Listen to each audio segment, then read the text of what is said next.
a ideia é acabar com esse paradigma, né, de que uma plataforma para fazer a gestão de conteúdo no jurídico tem que ser específica para o jurídico e diferente daquelas que a gente vê no mundo corporativo.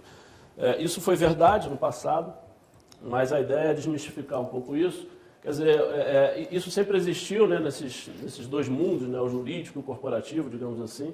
E o jurídico, muitas vezes, a gente pensa num departamento jurídico que no fundo, está inserido dentro de uma empresa, né, de departamentos. E, apesar disso, eles entendiam que precisavam de uma ferramenta diferente daquela que, muitas vezes, a empresa já tinha e já utilizava. Né? Então, se a gente olhar no passado, não recente, sempre que se falava em gestão de conteúdo, você procurar na internet, você vai achar algumas dezenas e centenas de desenhos exatamente como esse aqui. Tá? Então, a gente tinha a questão da criação, da distribuição, pesquisa, versionamento, arquivamento e remoção. Tá? Então, isso já é assim de longa data. E o que acontece? No mundo jurídico, um pessoal no passado entendeu o seguinte: bom, a gente precisa transformar isso para que seja algo de uso muito fácil para o advogado. Né? E aí daí criou-se uma usabilidade, né? Através de uma integração com a própria plataforma do Office, entendendo que o advogado trabalha o tempo todo com o Office aberto, produzindo documentos, enviando e recebendo e-mails. Tá? E, além disso, a necessidade da integração com alguns sistemas jurídicos, né? Já que muitas vezes lá nascem as informações que você precisa para arquivar e manipular os documentos. Tá? Então, isso estabeleceu o surgimento de algumas plataformas destinadas ao jurídico, plataformas essas que evoluíram, mas no mundo corporativo isso evoluiu de forma mais significativa, né, numa velocidade maior, porque o mundo corporativo sempre trouxe, né, necessidades, exigências mais complexas, porque você tem departamentos distintos, com a necessidade de se integrar, né, então essa necessidade de integração entre departamentos que o Gustavo mencionou, ela exigiu, né, muitas vezes o surgimento de ferramentas adicionais nessa arquitetura, né, de uma solução de gestão de conteúdo. Bom, associado a isso,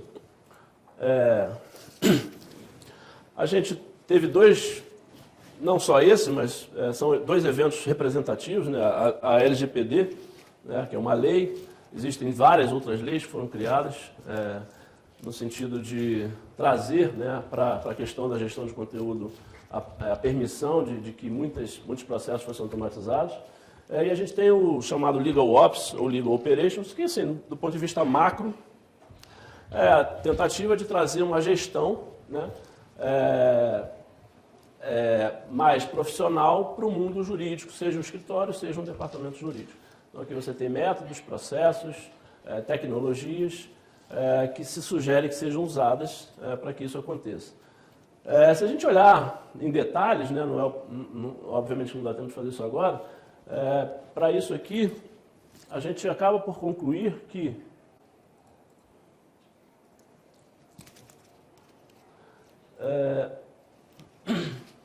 aquilo que a gente viu lá, que foi criado na plataforma da Elo, funciona agora como um núcleo, né, que serve para a construção de soluções. Né? Soluções essas, muitas delas, assim como a inteligência artificial, que se falava há muito tempo atrás, como gestão do conhecimento. Mas se você for ver, a gestão do conhecimento está lá dentro do Legal Ops, como uma disciplina importante e que deve ser tratada tanto em departamentos quanto em escritórios jurídicos. Então, assim, como o Gustavo falou, tecnologias ou metodologias, muitas vezes, não são novas, né? Apenas ganharam aplicações novas, né? Principalmente no mundo jurídico. Tá? Então, o Rodney, na sequência aqui, vai falar um pouquinho de gestão de contratos, né? E eu vou dar a sequência aqui, apresentando um pouquinho, para que todos tenham uma ideia, né? Porque a gente olha assim, uma plataforma, gestão de conteúdo, mas qual é a cara disso, qual é a interface, como isso funciona, o que significa dizer ali naquele círculo, né, que eu chamei de legal, uma integração com o portal CNJ. Então, eu vou mostrar aqui algumas animações, só para a gente entender como isso funciona. Tá? Então, a primeira coisa que é importante é a questão da interface de usuário. A interface de usuário, hoje não pode existir mais nenhum tipo de restrição. Né? Você tem que usar um navegador, você tem que saber usar um navegador, né? Você tem que saber estar integrado ao Office, né? Então aqui eu tenho o Word, eu tenho a interface do sistema aqui à minha direita, né? Onde eu posso manipular informação a partir do Office. Eu tenho navegadores, então via browser eu abro e faço qualquer tipo de atuação no sistema. Eu tenho dispositivos móveis, então eu tenho que ter a interface com dispositivos móveis, mas sempre o quê? Sempre garantindo a mesma experiência do usuário. Então, assim, eu não posso ter no meu mobile algo diferente do que eu vejo nas demais interfaces. Tá? Então, esse é o ponto apenas, como o Gustavo também mencionou lá, a questão do UX, né? Então, isso tem que ser tratado de forma acentuada. Mas, assim, existem integrações aí com Teams, com OneDrive, SharePoint. Então, assim, o mundo Microsoft, você tem que saber falar com ele sempre de alguma forma. Outro ponto importante é a gente entender esse conceito de metadados e formulários, e isso realça mais uma vez a ideia de que a plataforma ela tem que olhar, né, um escritório não mais apenas nos documentos jurídicos, né, mas um escritório como um todo. E já no departamento jurídico, muitas vezes a empresa enxergar que ali tem uma solução que pode ser usada para a empresa como um todo e não apenas no departamento jurídico.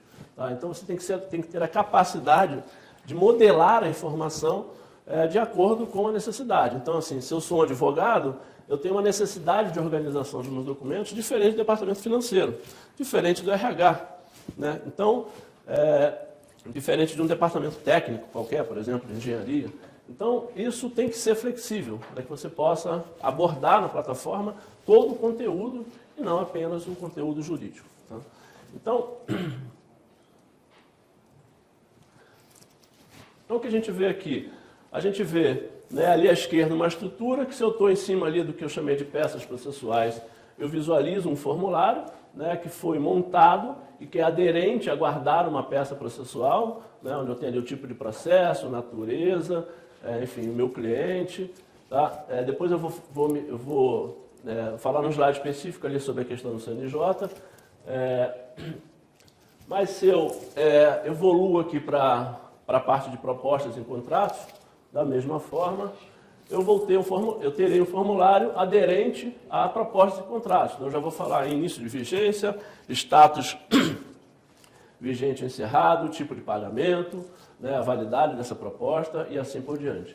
Então, entender que eu preciso, né, modelar a minha informação de acordo com a necessidade do usuário, e aí o usuário pode ser o advogado, mas pode ser alguém de outra área do escritório ou da empresa. Tá? A questão do portal CNJ, isso já foi uma construção nossa, né, de integração, CNJ, Conselho Nacional de Justiça. Existe toda uma classificação, né, de tipo de processo, tipo de ação, né, e tipo de documento. Então, quando eu navego ali, por exemplo, no tipo de ação, né, existe toda uma estrutura, né, que tem código e descrição para essa estrutura, né, que você deve seguir para classificar, né, o tipo de ação relacionada àquele documento que você está produzindo. Tá? Então, eu posso navegar nessa estrutura e selecionar um tipo específico, né, como nesse caso aí, um agravo de instrumento, ou posso simplesmente fazer uma pesquisa, né, e digitando uma palavra, e ele já vai encontrar, né, se existe naquela estrutura do CNJ um tipo que me atenda na produção daquele documento. Tá? Ali é a mesma coisa no tipo, né, de documento, enfim, você também tem uma estrutura, né, que está disponível no portal do CNJ, e você navega nessa estrutura ou busca alguma coisa que de acordo com a codificação e a descrição que o CNJ preconiza. Bom, aqui para dar a ideia um pouquinho da integração com o Office, na verdade, eu tenho essa aba na esquerda aqui, e eu, enfim, o software identifica que o Word está aberto, né, eu peço para armazenar isso, seleciono ali uma pasta e me é apresentado o formulário. Aquele mesmo formulário que a gente visualizou antes, né, ele será apresentado aqui no momento que eu tento armazenar um documento ou um e-mail, por exemplo. Naquele caso ali, ele apresentou que existe um e-mail, seus anexos, ele aqui me pergunta se eu quero armazenar os anexos juntos ou separados, enfim, e apresenta um formulário já aderente ao e-mail, né, onde ele, por exemplo, preenche o campo D, o campo para, de forma automatizada. Aqui um pouquinho falando sobre a pesquisa, Da mesma forma, eu ainda continuo na mesma interface, eu faço uma pesquisa por uma palavra ali, a T-Solutions. O interessante aqui é que eu consigo, inclusive, encontrar a marcação dessas palavras no texto, já que o software indexa todo o conteúdo.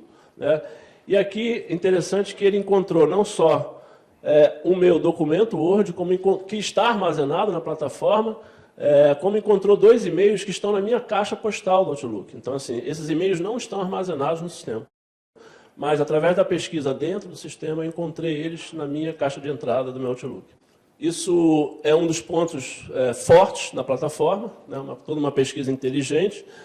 Esse é um dos pontos onde se pode utilizar, por exemplo, a inteligência artificial, para tornar a busca mais inteligente, levando em conta o contexto do documento e etc. Então, isso é bastante avançado aqui nessa plataforma. Falar aqui um pouquinho de colaboração.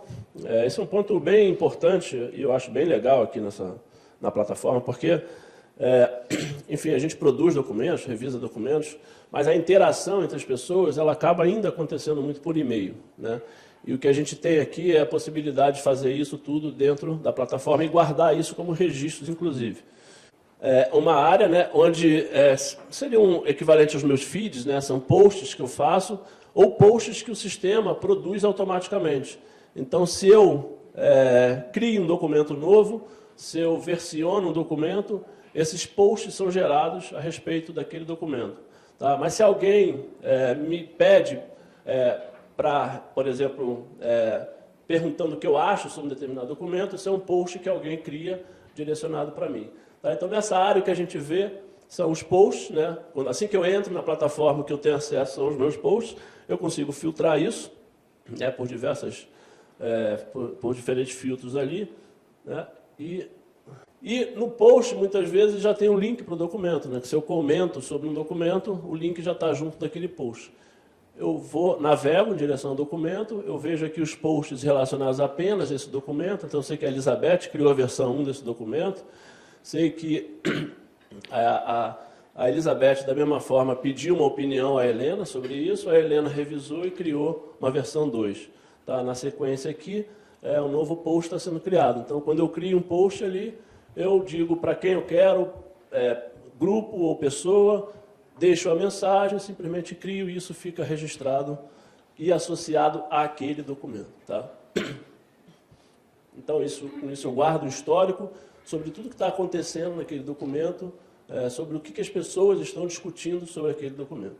E posso, inclusive, criar aqui um sistema de votação, onde eu, na verdade, coloco uma pergunta, digo quais são as possíveis respostas, defino um tempo de duração, onde isso vai estar disponível para as pessoas votarem, e as pessoas respondem, e eu tenho ali uma enquete online sobre esse questionamento que eu fiz. Eu direciono isso, obviamente, a pessoas ou a grupos específicos, não necessariamente a todos, e a votação acontece.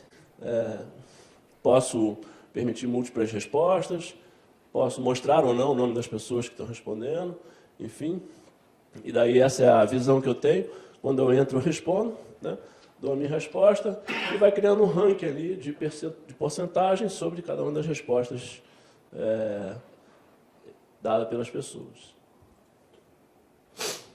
Esse é outro ponto relevante, quer dizer, a maioria das plataformas que se dizem específicas para o jurídico, elas esquecem disso, elas focam muito na usabilidade, sim, na questão de guardar e versionar um documento, mas, assim, sem isso você não consegue criar uma comunicação na empresa. Principalmente numa empresa de departamento, onde o departamento jurídico está inserido. Então, quando a gente fala de gestão de contratos, por exemplo, isso está por trás sendo utilizado. Então, um departamento solicita a elaboração de um contrato, isso eventualmente passa por departamentos distintos, onde requer uma aprovação, chega no jurídico, que vai revisar a minuta, enfim, vai trocar essa minuta eventualmente com o seu fornecedor, e até que isso seja aprovado e assinado de forma eletrônica hoje, e daí o contrato se torna vigente e ativo. Então, aqui, na verdade, eu tenho elementos distintos, eu tenho a possibilidade de simplesmente enviar um documento mediante uma ordem já muito pré-programada e pronta, ou seja, eu não preciso desenhar ou criar nada. Né? Eu digo que eu quero enviar para aprovação de forma serial ou de forma paralela, ou quero enviar apenas uma notificação nessa mesma sequência, escolho as pessoas, defino o prazo, né, que cada uma dessas pessoas deve responder, né, defino ali, caso a resposta não ocorra no prazo, quem será notificado a respeito disso, e daí essa tarefa é criada e a gente vai ver aqui na sequência como é que isso é atendido por quem recebe. Da mesma forma, eu posso iniciar um fluxo aí sim, mais complexo, onde eu vou fazer o desenho desse fluxo. Então, né, o departamento X solicita o contrato, tem um formulário que tem que ser preenchido, um documento é gerado, de um template de contrato é gerado, requer aprovação de múltiplas áreas, dependendo do valor, eu preciso da aprovação do financeiro, dependendo do valor, não preciso. Tá. E como é que eu vejo isso? Então, eu tenho ali minha seção de tarefas, né, no sistema. Na seção de tarefas, eu tenho lá, por exemplo, uma solicitação de aprovação. Eu vou clicar nessa solicitação de aprovação, eu de cara visualizo o documento que eu preciso aprovar, né, dou sequência fazendo aqui meus comentários e aprovando ou rejeitando esse documento. Isso naquele exemplo simples, né, de enviar, né, no que a gente chama de workflow ad hoc. Tá? Aqui um outro exemplo, onde eu já tenho um formulário associado, que eu preciso estabelecer aqui notas, né, de desempenho para alguém e dando sequência. A sequência aqui, quando a gente fala de gestão do conhecimento, esse é um módulo que existe dentro da plataforma. Mais uma vez, isso é algo que as pessoas mais antigas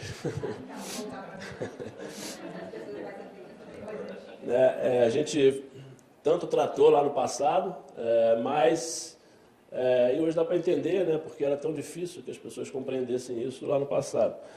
Mas hoje as plataformas ajudam, tornando algo factível. Então, você tem algo simples, que já é de costume, porque nas redes sociais existe isso, né? E as pessoas acabam aderindo de forma mais fácil. Tá? Então, o que acontece? Eu tenho aqui uma base de conhecimento, onde eu posso fazer pesquisas nessa base. Então, na minha base, eu posso ter artigos, posso ter ideias, posso ter perguntas. Né? Então, eu faço a pesquisa ali, né, por qualquer termo, ou por etiquetas, né, por palavras pré-definidas. Encontro um artigo, vou lá, dou meu like, meu joinha. Isso tudo serve para pontuar o conteúdo que está sendo produzido pelas pessoas. Tá? Então, nesse exemplo aqui, eu vou incluir uma pergunta e resposta.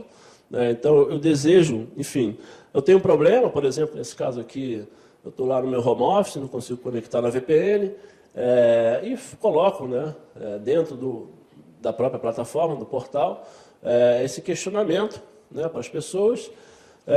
Posso aqui anexar imagens, anexar arquivos, para poder, né, que as pessoas entendam melhor o que eu estou tentando saber. Né? E isso cai né, na minha comunidade, digamos, que é a minha empresa, e lá as pessoas vão responder. Né? Até que uma das respostas me serve, eu dou ok, essa resposta me serviu, e daí isso vai ficando registrado para que outras pessoas possam utilizar através de uma simples pesquisa. Tá? Eu acho que algum procedimento poderia ser criado para alguma coisa, sugiro isso, as ideias, elas iniciam com status né, de sugerido, e aí elas podem, em função da atuação das pessoas, passarem para o status de, olha, a sua ideia foi aceita, e a sua ideia, além de ser aceita, foi implementada. Tá? Então, isso também vai ficando armazenado aqui no repositório, e a gente entende muito bem a participação e como se dá a participação das pessoas dentro da corporação. Vou dar o finalzinho aqui.